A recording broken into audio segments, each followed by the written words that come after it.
Hey guys, it's Brandon Miniman from Pocketnow.com, and this is the software review of the HTC Thunderbolt on Verizon Wireless. Let's get to it.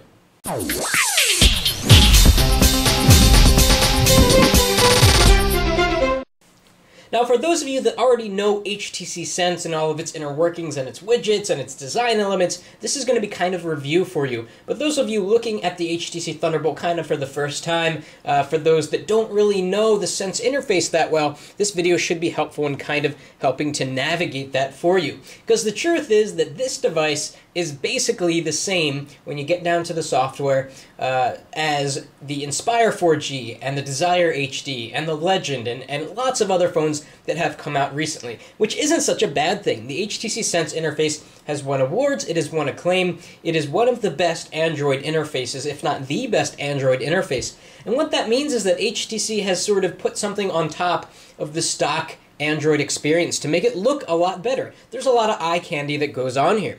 And it starts here on the home screen. You get 7 of them, and you can do a little leap. They call it the leap feature, and you get to see all 7 home screens. You still can't add or remove them. There's no menu option to do anything like that, but you can rearrange them, which is nice. So we can move one over here, move that one over here. It's kind of a cool and easy way to manage your home screens. And when you're ready to go to one in particular, you tap on it. Just a quick gesture does that. And that gesture also works in the browser. It's a really cool gesture. You pinch and you're taken out to the tab view. A lot of people don't know about this gesture because it's kind of hidden, but it's one of the ways that the Sense interface makes your experience on an Android phone a lot better. Now, there are a ton of widgets that come with the HTC Sense phones, and we can click this personalize button to see all of them. If we go to widgets and browse all HTC widgets, and we're not going to go through all 66 of them, but we're just going to kind of scan through quickly. We've got bookmarks.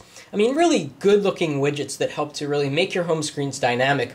Unfortunately, you can't resize these widgets. If you get Launcher Pro, you can get widgets that look like these, but they're resizable. So you could take something that takes up a full home screen like this and shrink it down to be half the height, which is always quite nice. So a lot of different calendar widgets. You get a wide variety of clocks. There's the sort of quintessential weather clock that everyone thinks about when they think of HTC Sense. And we've got more and more clocks, tons of clocks actually. FM radio, you can play right from your home screen. Footprints, friend stream, and you can pick whether you're streaming from Twitter or Facebook or both. A smaller friend stream, so you can fit more icons on the screen at one time. We've got mail, flick through your mail. Here's another mail widget. I mean, the list goes on and on. They give you just such a big suite of widgets. Here's a news widget for feeding news, favorite people, different favorite people, yet another different favorite people, but this one's really cool. It integrates social networking into it, so you can see people's feeds as they update.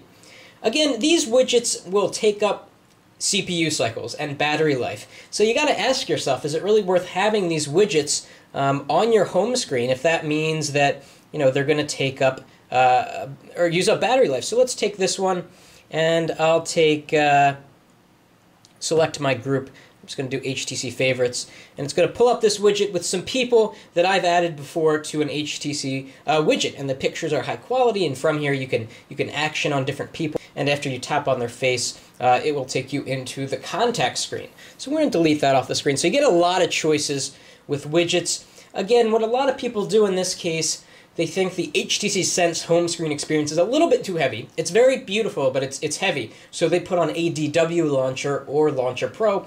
Launcher Pro happens to be my favorite.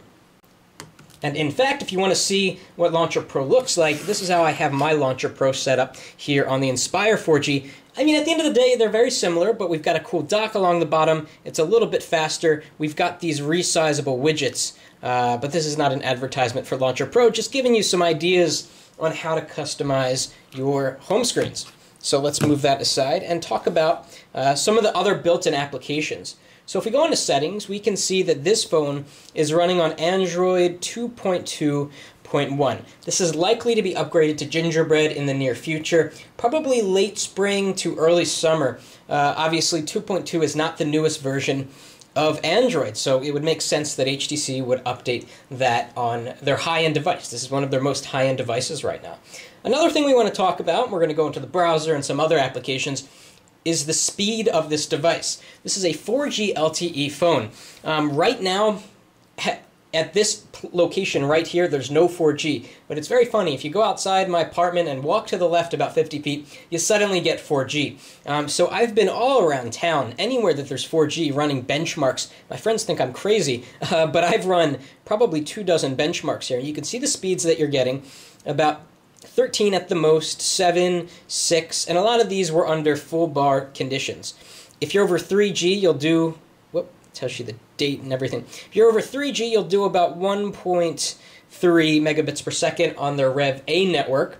Generally speaking, you're going to get about 6 to 7 megabits per second down. We're not really sure on the upload speeds yet because this app can't take advantage or really understand, process the fast 4G speeds. And we also get really good pings, about 50 milliseconds, which means the time it takes for the server to respond. So you get really good latency on 4G, which we're really excited about. Another thing you can do with the 4G is, of course, use the mobile hotspot app, which is somewhere around here, and tether up to 8 devices. Now, this is going to cost you about $20 per month to use, but considering that you got a 4G modem in your pocket, it's just such a compelling feature to use. Okay, let's go back to the home screen. If we go into the app tray, and we talked about this in one of the comparison videos, there's a lot of junk here in the application tray that Verizon has thrown in.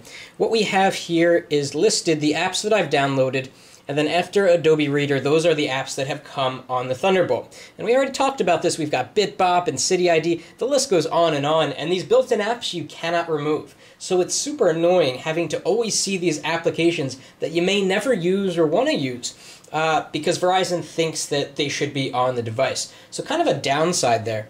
The HTC Sense interface can be found in so many applications, including the browser, so we'll start there. And you saw this is an HTC Sense Edition.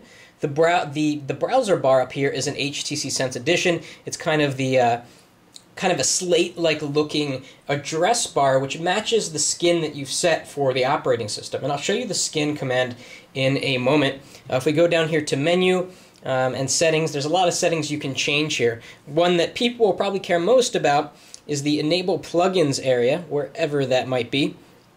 What that will do, it will determine if flash elements load on a site. So if we put always on, and let's go back and load Pocketnow desktop view, because there are some flash ads on that site that will take advantage of the Thunderbolt's ability to show you flash. So let's go to the desktop version. And by the way, the Thunderbolt has beaten all other devices that we've compared against in terms of web browsing over Wi-Fi. It's got a very, very fast engine to pull down the pages and render them as quickly as possible. So what you're going to see now are some hourglasses show up where the flash elements want to load. And there, they're loaded. So here is flash content. It's pretty smooth. It's a little bit choppy, which is why I like to leave plugins turned to on demand. Because I only want the flash stuff to load when I'm ready to see it, not when the browser decides that there is flash stuff. So that's a good setting to leave on. Now I alluded to the skin. So if you go to the personalize menu, you can go to the skin section. And from here, you can kind of change the look and feel of the HTC Sense interface. This is kind of the default look. And we can swipe and go to metal. This one's pretty cool. So let's click apply. Takes a sec. Changes the background. It changes the notification shade. It changes the highlighting color and a lot of other stuff. Even if we tap the weather clock, we get sort of that metal theme down here on the slider, if you see that. Pretty cool stuff. Now, something that this device is lacking that the Inspire 4G does have is the HTC Hub, which allows you to use htcsense.com to remotely manage your phone. A really great service that allows you to remotely wipe your phone, to put a lock screen on, to put a password on it in case you lose it. But for some reason, it's not included here on the HTC Thunderbolt. It doesn't work with it. And you would know that because there would be the HTC Hub feature, but it's not here, oddly. Performance is very good. We'll go into a YouTube video and see how long it takes to bring up a video. So we'll search for Pocketnow, and we'll pull up a video, and within 2 or 3 seconds, Touch Diamond. Let's get to it. It loads. Very good performance. Of course, you've got this awesome kickstand to watch videos with. So kind of picture this, right? You've got it up on a table. You're studying or having lunch, or hopefully not studying because you should be paying attention to not the phone, you can really use this kickstand to make a better viewing angle for you when you're watching videos or you're checking email or what have you. It's a really good addition to have there. Now, the Thunderbolt does have DLNA support, so if you go to the Connected Media application, this is where you go to set up the DLNA. So if you have a TV that has support for this technology, you can actually flick a picture or a video onto the screen. It's really awesome wirelessly, but of course you have to have the equipment that works with it. More and more devices are coming with DLNA. I think in the future it's going to be a pretty big deal because people have this problem where the content kind of lives on your phone, right? And you want to get it onto the big screen to show friends or family or whatnot. And DLNA is the technology to do so. Let's take a look at the camera application here. We've got camcorder and camera. And if we turn on just the camera application, obviously it's going to be blank, but we can switch to the front-facing camera and you can say hi to me. Hey, how you doing? And it's got this really cool real-time effect thing. So I can make my face look really weird. Hopefully the camera's picking that up. I can move this dot around the screen. Ah, that's the weirdest face I've ever seen. And we can change that around to vignette. We can change it. I mean, these are really cool real-time effects. Grayscale. Kind of like an old-fashioned movie. Negative. Whoa, that is creepy. Aqua. All of the newer HTC devices have this, and this is a really fun feature. It's kind of like Photo Booth on the Mac. And it's just, it's a lot of fun. And you can take pictures like this. You can take full videos like this. So watch this. I can actually film a video with my face. Oh, they actually limit the number of features you can do when you do video. So if I say, record the video. Hey everybody, I am recording a video in negative, and then we go back, we play. Hey everybody, I am recording a video in negative. So you can have a lot of fun with the cameras on the HTC Thunderbolt. Certainly has the graphic power and the CPU to be able to do these effects in real time. And as you're going to see in the full review, the photo quality is really, really good on the HTC Thunderbolt, both in terms of 720p video recording and also taking photos. 8 megapixels, close-up, bright light, it just does it all really, really well. Now in terms of battery life isn't so great on the Thunderbolt. It's probably about what you would get on the Evo, maybe a little bit better.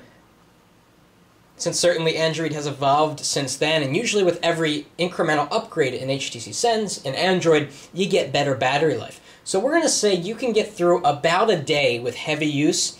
If you're using it a ton, you probably won't get through the day. You want to keep a charger around. In terms of moderate use, you'll go a little bit more than a day and a half, a day and a quarter. And light use, you'll get about 2 days of usage out of the HTC Thunderbolt. So coming up soon on Pocketnow.com, we're going to have the full review with sample pictures, more notes on performance, and overall impressions. There's a lot of interesting nuances about this device that we're going to talk about in the review. We hope you enjoyed our video coverage of the HTC Thunderbolt. If there's anything you still want to see, drop us a comment and we'll try to get to it. Please thumbs up this video if you liked it, and thanks for watching. That's it for now.